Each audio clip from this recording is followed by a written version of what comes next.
I looked down from my throne room, watching the day's events go by. The usual requests and such.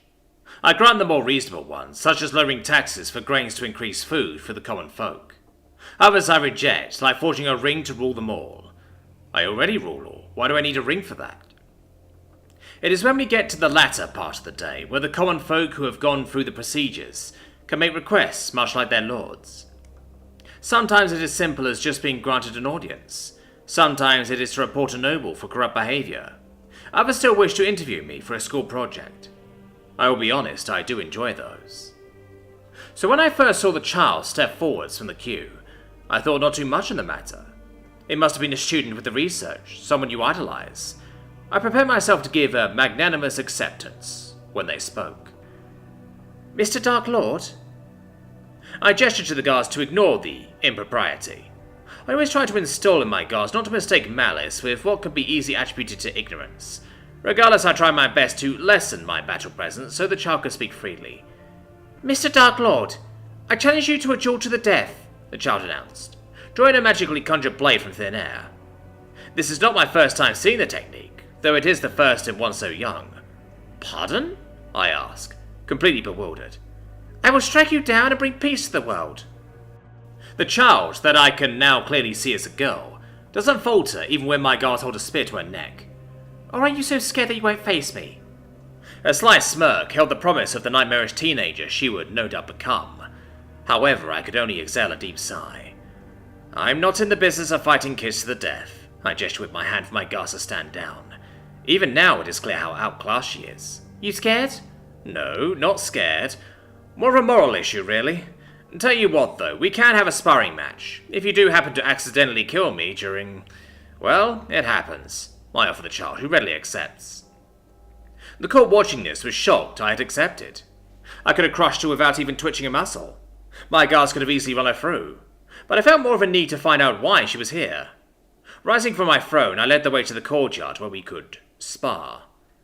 Let me ask you, why do you wish to kill me? Surely I haven't done something to you or your family? I asked conversationally, as we walked side by side while the courtiers followed. She seemed rather bashful now.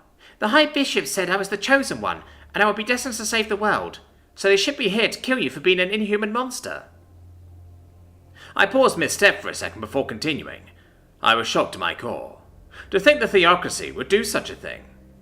Also, did they really think I wasn't human? Sure, I had risen to rule the Dark Continent, but any sufficiently skilled being could do that. Regardless, I couldn't help but press further. What are you, 12? They would give the so-called Chosen One title to one as young and innocent as you? Ugh, and they call me evil and barbaric. I'm 13. She seemed indignant, as not being referred to as a teenager. Regardless, it seems needless to send a child assassin to kill me. At the very least, did they train you? Nah, I manifested the sword first out of all the street urchins, and then they sent me here. Her explanation broke my heart. After arriving in the courtyard, I stood opposite her, hands empty. You gonna draw a weapon? She seemed rather sporting for a child assassin. No, this is fine. I want to make this as easy as possible for you. I shrugged as I stood ramrod straight, hands behind my back, waiting for her to strike. You may begin when the handkerchief lands on the ground, the Chief Chamberlain's words echoed around the courtyard. Holding the piece of cloth aloft, he released it. Watching it flutter to the ground, I waited. The moment it touched, I released my full battle presence. The girl was already midway across the yard at that point. An impressive feat in of itself, but now she felt the full brunt of how dangerous I was. In the few seconds that followed, everything seemed slow. I could see it. The blood vanished from her face. The terror grew as she tried to stop her charge, but it was too late. Her momentum was far too great. Finally, her eyes rolled back into her head as she collapsed unconscious. Get a physician to check her. She will now be a ward of mine. My announcement was met with apathy more than any other emotion from the courtiers. Another stray assassin to adopt, sire? You know, one of these days that compassion will get you killed, the Chamberlain said, sidling up next to me. I don't doubt it will.